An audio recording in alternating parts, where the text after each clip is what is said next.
Nesta aula nós vamos discutir um pouco sobre a história da cidadania, em especial aquela que se desenvolveu no período arcaico ao período clássico, nas regiões do Mediterrâneo ali, em especial na Grécia e em Roma. Tá? Primeiro eu gostaria de fazer uma observação. Quando muitas vezes nós falamos sobre democracia grega ou muitas vezes sobre cidadania grega, nós estamos nos referindo não necessariamente à Grécia como um todo, mas sim mais especificamente a uma parte dela que seria a chamada Ática e mais especificamente a uma cidade-estado chamada Atenas. Isso porque as formas de desenvolvimento das relações de poder ou das formas de organização de poder que nós encontramos nesse período da constituição das polis são bem diversos. E, além de tudo, as polis também, ou as cidades-estados, como nós as chamamos, elas vão se desenvolvendo de formas diferenciadas no tempo também. Tá? Então, aqui, quando nós pensarmos ou nós falarmos sobre democracia grega ou cidadania grega, nós estamos falando especificamente sobre aquela relacionada a Atenas. Pois bem, como é que nós podemos pensar a polis na Antiguidade Clássica? Pelo texto que vocês leram do professor Guarinello, né, nós vamos perceber que é muito difícil justamente por aquilo que eu falei antes, da grande diversidade de formas e de tempos de desenvolvimento dessas formas de organização. Entretanto, apenas para trabalhar uma certa conceituação operacional para que nós possamos aqui discutir o tema, nós podemos dizer que a cidadania pode ser vista como uma comunidade microdimensional, juridicamente soberana e autônoma, de caráter agrário, dotada de um lugar central que lhe serve de centro político, social, administrativo e religioso, o qual é também, frequentemente, sua única aglomeração.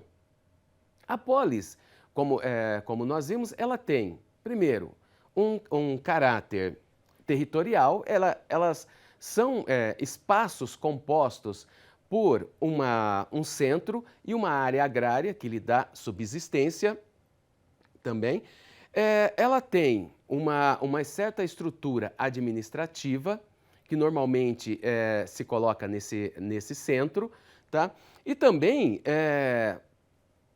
tem uma certa relação com uma perspectiva religiosa, no sentido, por exemplo, em Atenas, com a deusa Atena.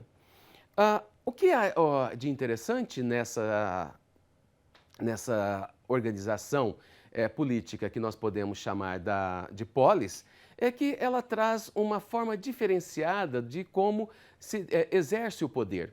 Ou seja, são os próprios membros da comunidade que criam instrumentos para a direção e para as tomadas de decisão dentro da própria comunidade, sem uma certa ascendência ao divino. Tá? Quer dizer, não é mais como nas monarquias, no qual apenas um tomava a decisão e os outros eram os súditos. Os cidadãos aqui são chamados a participarem das tomadas de decisão sobre os destinos políticos da comunidade. Em especial, nessa questão, numa perspectiva de igualdade de direitos. Então, a igualdade do cidadão era naturalmente a igualdade sob a lei, ou aquilo que nós podemos chamar de isonomia. Mas, essencialmente, era muito mais do que isso. Não era apenas uma perspectiva passiva, mas era uma exigência de participação nas questões relativas às partes administrativas da própria comunidade, ou da própria polis, vamos dizer assim, já que nós estamos falando. Nessa perspectiva, todos os cidadãos têm o direito de falar, todas as suas vozes têm o mesmo valor, têm o mesmo peso, e todos têm a obrigação moral de falar francamente. Uma outra coisa que a polis ou a estrutura da polis traz segundo a filósofa Hannah Arendt, é justamente a criação do espaço público. Ou seja, as decisões que afetam assuntos comuns devem ser tomadas pela comunidade. Então, a questão do público passa a ser tratada pelo próprio público e não pelo privado, que era o caso, por exemplo, das monarquias ou dos períodos monárquicos anteriores. E é isso que nós chamamos, ou é isso que se chama normalmente de democracia direta. Então, os próprios membros da comunidade não têm representantes, eles se autorrepresentam. Eles participam das tomadas de decisão, eles participam dos destinos da própria comunidade. Essa é uma característica básica disso que nós chamamos polis. Uma questão que nós vamos tratar agora um pouco é da formação ou da estrutura da cidadania em Roma. Não vamos tratar aqui da história como um todo, mas eu gostaria de pegar com vocês dois períodos básicos, que é o da República e o do Império. E as diferentes formas de se ver a questão da cidadania nesses dois momentos. Na República Romana, ser cidadão era, além de um privilégio, também uma certa ocupação. Tá? Um privilégio porque ser cidadão era coisa para poucos, tá? Excluídos homens que a partir de 21 anos que serviram na legião romana e excluídos aí estariam as mulheres, as crianças, os idosos e também os estrangeiros, os escravos. O cidadão também goza de direitos políticos, ou seja, o direito de votar, de ser eleito, de participar dos sacerdócios, dos ritos religiosos e públicos. Ele também tem direitos civis que garantem sua propriedade, seu casamento e permite que ele tome medidas legais.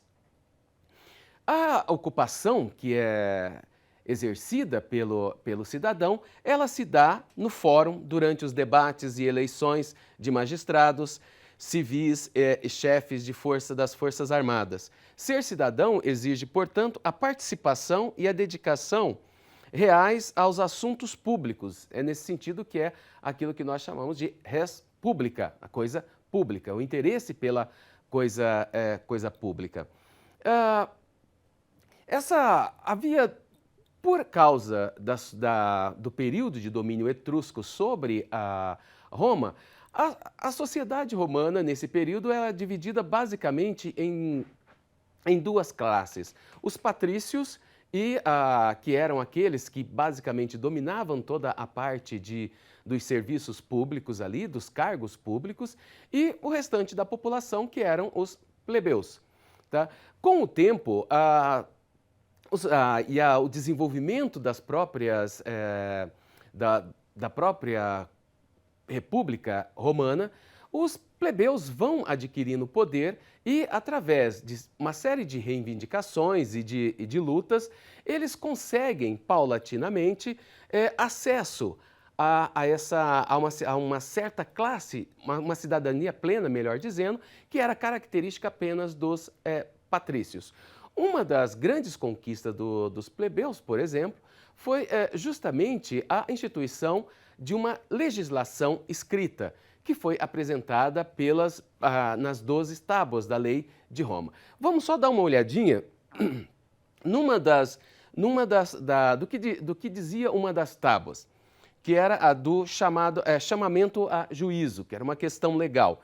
Então, dizia assim, bom, se alguém for chamado a juízo, compareça. Se não comparecer, aquele que o citou, tome testemunhas e o prenda. Se procurar enganar ou fugir, o que citou poderá lançar mão sobre ou segurar o citado. Uma outra, se uma doença ou uma velhice o impedir de andar, o que citou lhe forneça um cavalo. O que é interessante nessa questão das 12 tábuas? É justamente a materialização de uma legislação que até então era consuetudinária, baseada nos costumes, mas não era escrita, o que favorecia enormemente a classe dos patrícios, que basicamente eram os responsáveis pela administração da justiça, da magistratura, porque eram os que tinham acesso a esses cargos. Então, essa é uma das grandes vitórias que os plebeus tiveram no desenvolvimento da própria cidadania em Roma. Uma outra regra: o rico será fiador do rico. Para o pobre, qualquer um poderá ser fiador. Se as partes entrarem em acordo, em caminho, a causa estará encerrada. E o último, o pôr do sol, será o termo final da audiência.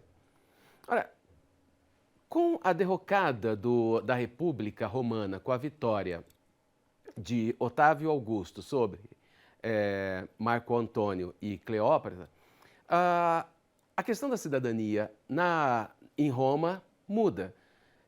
Uma característica desse período que vai ser do Império é justamente a ampliação da concessão de cidadania a todos aqueles territórios que foram sendo conquistados pelas legiões romanas. Então, houve um processo de ampliação, mas essa cidadania que vinha com uma certa quantidade de direitos, ela veio também com uma questão que era uma redução na representatividade e na participação das decisões políticas, que acabavam sendo centralizadas nas mãos do imperador. Então, muda-se aqui a perspectiva de cidadania. Então, a cidadania aqui não é uma conquista, como nós vimos na questão dos plebeus, mas ela passa a ser uma concessão. O imperador passa a ser o novo monarca e os cidadãos passam a ser os seus súditos. E eu gostaria de terminar essa nossa aqui, aula de hoje com uma citação do pensador americano de ascendência grega, que é o Cornelius Castoriadis. E ele diz assim: quando digo que os gregos são um princípio para nós, quero dizer, em primeiro lugar, que eles nunca deixaram de pensar nessa questão. Qual a questão? O que a instituição da sociedade deve alcançar? E, em segundo lugar, que num caso paradigmático, que é Atenas, eles responderam: a criação de seres humanos vivendo com beleza, vivendo com sabedoria e amando o bem público. Bom, essa foi então a aula de hoje. Nós vamos no vídeo seguinte discutir um pouco uma teoria ética específica que trabalha tanto a questão ética quanto a questão da cidadania de forma bem integrada, que é justamente a filosofia de Aristóteles.